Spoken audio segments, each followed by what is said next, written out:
لا إله إلا الله وحده لا شريك له وهو ذو الجلال والإكرام وأشهد أن سيدنا محمد عبده ورسوله سيد الخلائق والأنام اللهم صل وسلم وبارك على سيدنا محمد وعلى آله وأصحابه والتابعين وتابعيهم بإحسان إلى آخر الأيام أما بعد. قال الله تعالى في القرآن أعوذ بالله من الشيطان الرجيم وإذ تأذن ربكم لئن شكرتم لأزيدنكم ولئن كفرتم إن عذابي لشديد. Sadaqallahul azim. Yang saya hormati dan saya cintai pengasuh Pondok Pesantren Darus Safa beserta jajaran guru dan staf yang saya cintai, dan juga bil khusus kepada para wali santri dan juga anak-anak kami santri Pondok Pesantren Darus Safa.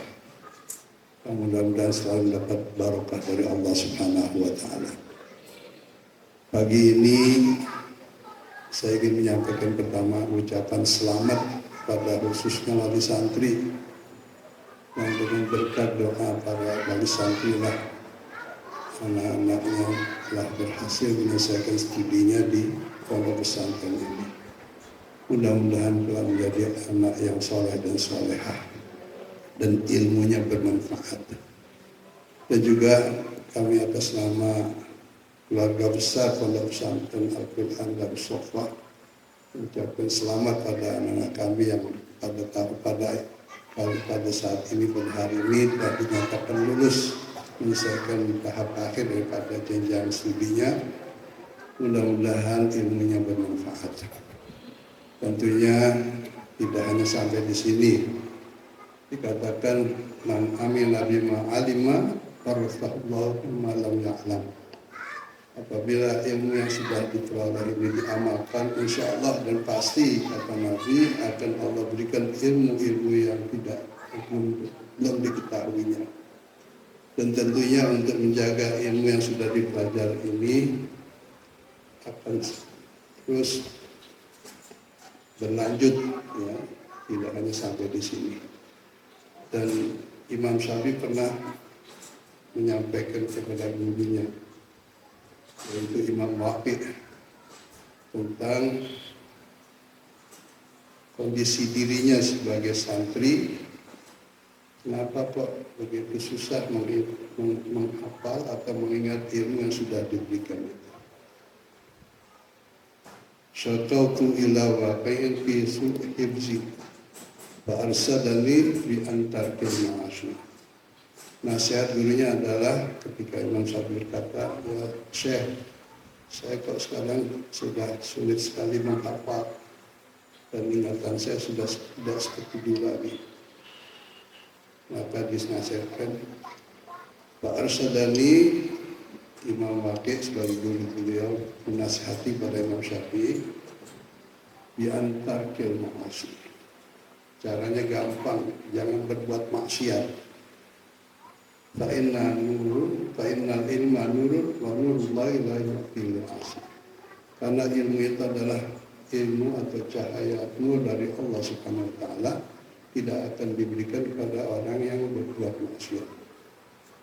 Maka saya pesan kepada santri-santri yang sekarang telah wisuda, hendaknya lanjutkanlah terus berdoalah sebagaimana Nabi juga diperintahkan oleh Allah, Rabbi zidni ilma. Dan untuk supaya bisa sukses dalam mencari ilmu, diantar ilmu asli. Jangan sampai kita melakukan perbuatan-perbuatan yang maksiat. Ittaqillah wa yu'allimukumullah. Bertakwalah kamu, pasti nanti Allah yang akan memberikan ilmu itu kepadamu. Dan di samping itu juga, kalau telah keluar dari pondok pesantren ini, bukan berarti putus hubungan dengan pondok pesantren. Saya pernah dipesan oleh seorang ulama besar, guru saya, dan termasuk yang sangat dikenal karomahnya, banyak diketahui bahwa beliau orang yang luar biasa. yaitu Mbah Hamid Pasuruan. Waktu saya dipesan dan beliau ngomong ke saya, kami jangan pernah putus hubungan pada saya. Saya bilang, Yai, saya kan jauh dari Yai. Saya sekarang ada di luar negeri. Gimana cara hubungannya gitu? Supaya jangan putus. Dia hanya pesan satu, mau coba Fatihah saja. Jadi cara hubungan kamu dengan saya cukup bacain Fatihah. Begitu saya waktu berangkat ke pesantren dulu di Tuburang, tahun 58 saya sudah berangkat ke pesantren. Orang tua saya pesan, setiap habis sembahyang sebagai santri di Tuburang, jangan pernah meninggalkan bacain Fatihah pada pendiri pesantren, yaitu Mbah Hasyim Asy'ari. Itu pesan orang tua saya. Supaya apa? Supaya dapat tabarruk lagi. Sebab sering saya dengar apa yang disampaikan oleh almarhum Bapak Abdullah Syafi'i, ba'da barokah syekh. Yang paling mahal itu barokah. Jadi untuk mendapatkan berkah itu, sampai orang tua saya bilang, kamu harus jangan pernah lupa setiap habis sembahyang baca Fatihah untuk mendiri pondok pesantren. Yaitu waktu itu saya di Tebiran, pendirinya adalah Mbah Hasyim Asy'ari. Alhamdulillah sampai sekarang saya tidak pernah lupakan. Hadirin jamaah sekalian, tentunya kita menyadari bahwa sekarang ini masa seperti sekarang ini masih semakin kita menghadapi tantangan zaman yang luar biasa. Maka yang paling perlu diperhatikan adalah qu anfusakum wa ahlikum nar. Itu aja dulu. Jaga dirimu dan keluargamu. Yang penting itu. Sebab kita sebagai muslim tidak disuruh pikirin negara, enggak. Pikirin orang lain, enggak. Tapi pikiran dirimu dan keluargamu. Alhamdulillah para santri sudah tepat untuk memilihkan tempat belajar anaknya, yaitu di pondok pesantren dalam rangka qu anfusakum wa ahlikum nar. Sebab sekarang ini pondok pesantren menjadi pilihan yang paling pas untuk menghadapi tantangan zaman, pembekalan untuk menghadapi tantangan zaman. Tentunya bukan hanya sekedar hafal Quran atau bisa ibadah, tapi pondok pesantren ini adalah dalam rangka membekalkan anak kita itu akan menjadi orang yang berakhlak mulia. Sebab Rasulullah SAW sebagai muallimun nas, beliau sendiri mengatakan dalam sabdanya, innama bu'ithtu liutammima makarimal akhlak. Yang sekarang ini kita merasakan sekali krisis akhlak yang tidak ketalang tanggung lah gitu, ya, sudah sangat vulgar. Maka satu-satunya jalan adalah mari kita pikirkan pendidikan anak ini, yaitu terutama dalam membina akhlak daripada anak kita. Dan untuk supaya berhasil tentunya dimulai dari kita sebagai orang tua. Sebagaimana Nabi juga dikatakan oleh Allah Subhanahu wa taala, laqad kana lakum fi Rasulillahi uswatun hasanah. Jadi yang paling benar adalah uswah hasanah dari orang tua pada anak. Mungkin itu yang paling sangat diperlukan sekarang ini. Saya menyinggung soal pendidikan pondok pesantren, karena saya sebagai pendiri pesantren bukan berarti satu-satunya, bukan. Walaupun tidak di pesantren, tapi akhlak jadi menjadi perhatian yang utama dari orang tua untuk mempersiapkan generasi masa depan bagi anak-anak kita. Yaitu bukan hanya sekedar ilmu pengetahuan, Kemudian kenapa saya katakan yang bapak-bapak wali santri sudah tepat sekali memilih untuk dalam rangka melaksanakan perintah Allah anfusakum wa ahlikum nara, yaitu bapak-bapak wali santri memilihkan anaknya untuk disekolahkan di pondok pesantren. Sebab sejarah pondok pesantren ini itu di Al-Quran diceritakan oleh Allah, yaitu ketika Siti Maryam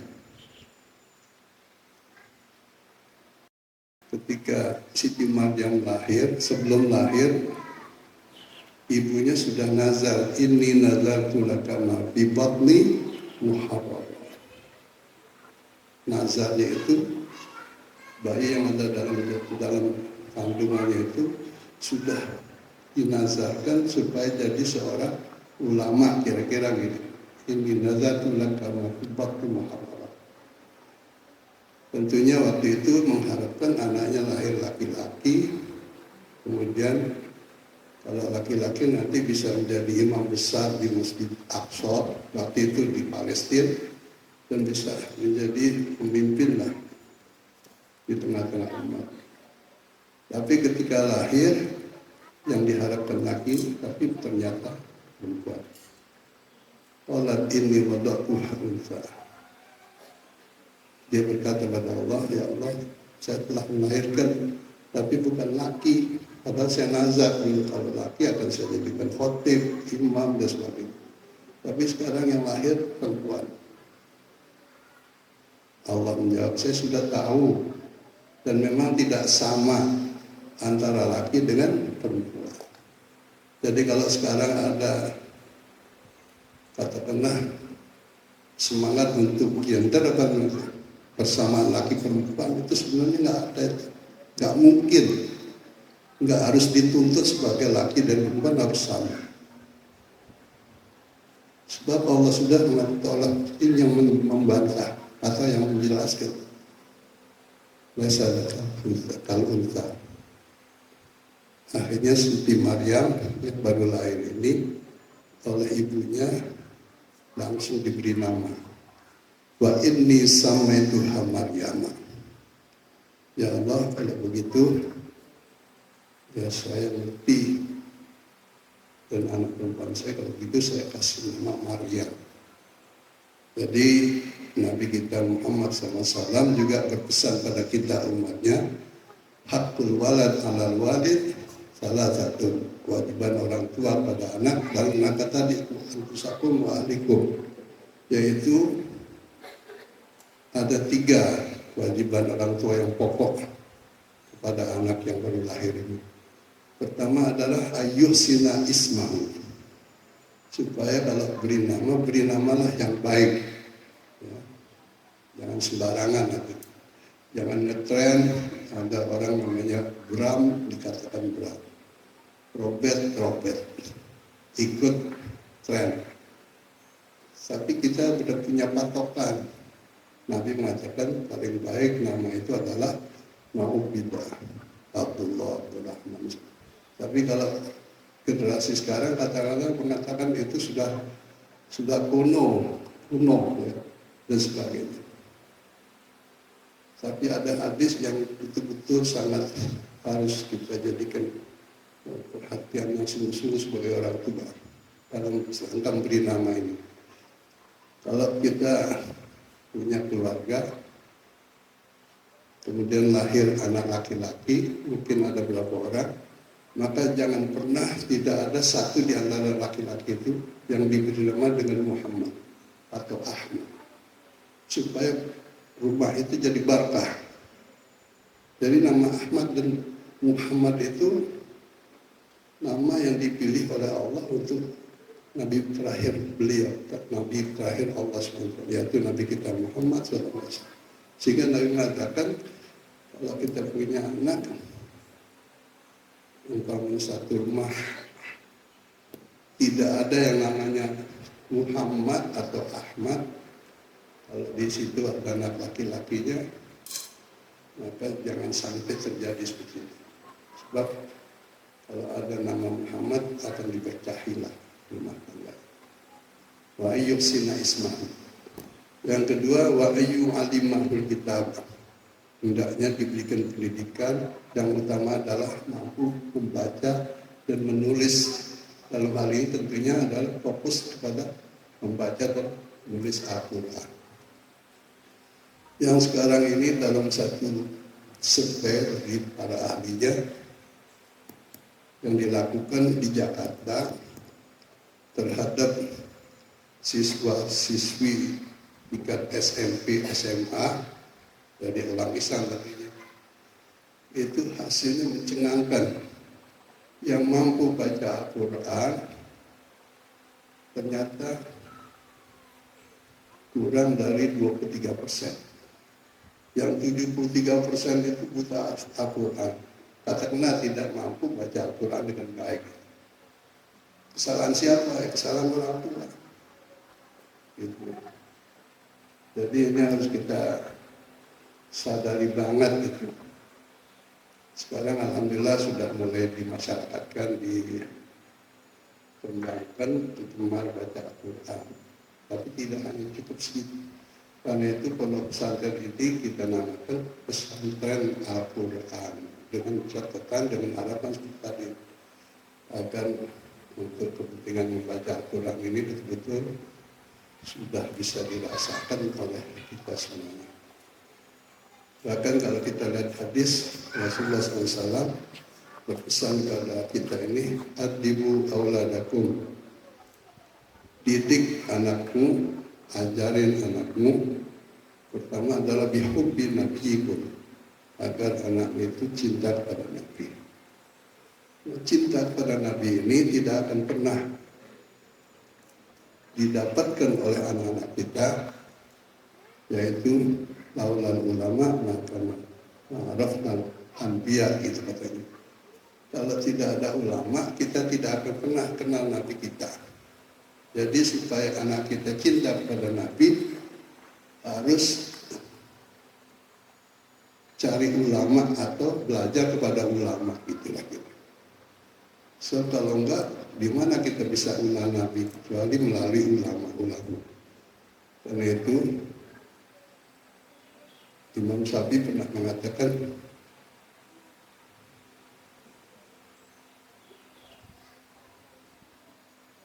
ana uhibbul ulama, aku cinta sekali pada ulama.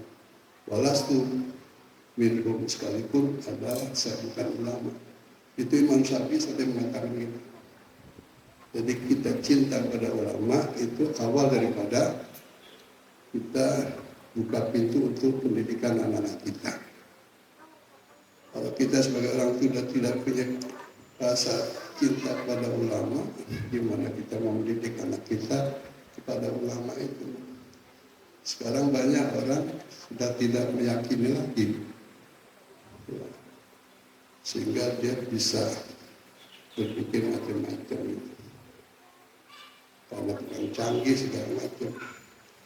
Padahal nilai-nilai ulama itu adalah yang pasti. Rasul mengatakan al-ulama warathatul anbiya. Akrimul ulama, faman akramahu fa'akramani. Cintailah, muliakanlah ulama, artinya kita patuhi dan kita ikuti nasihatnya, kita dengar tuntunannya dan kita patuhi. Siapa yang mengikuti ulama, memuliakan ulama, berarti dia telah mencintai aku, kata Rasulullah.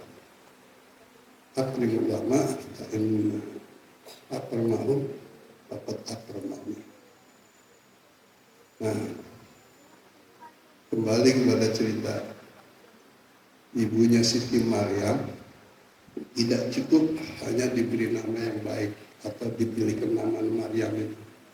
Langsung masih kecil itu, masih bayi itu, beliau berdoa pada Allah. Wa inni u'idzuha bika wa dzurriyyataha minasyaitonir rajim. Ya Allah, selamatkanlah anak bayi saya ini, anak saya ini, yaitu dari tipu daya setan. Tidak cukup hanya anak saya, tapi juga wa dzurriyyatihi, dan anak keturunannya. Doanya itu kalau sekarang mungkin jarang kita dengar orang tua minta didoain anaknya supaya dijauhkan dari godaan setan. Tapi yang pasti setiap orang tua minta doain anak saya biar sehat, biar cerdas, biar pinter. Ya mungkin ujung-ujung jadi anak soleh dan soleh benar. Tapi orang soleh itu tidak mustahil bisa digoda oleh setan. Sebab setan itu sudah diizinkan oleh Allah untuk menggoda setiap manusia. Jadi yang dicontohkan dalam Quran adalah orang tua harus pikirkan jangan sampai anaknya tergoda oleh setan. Karena itu Siti Maryam yang didoakan oleh ibunya dan diminta oleh ibunya supaya jangan sampai anaknya ini digoda oleh setan. Juga anak keturunannya.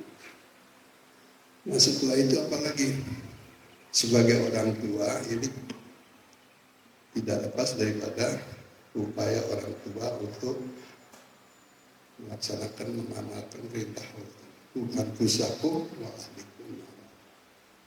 Ketika usia sudah sampai ke usia untuk dimasukkan ke dalam pendidikan atau mulai untuk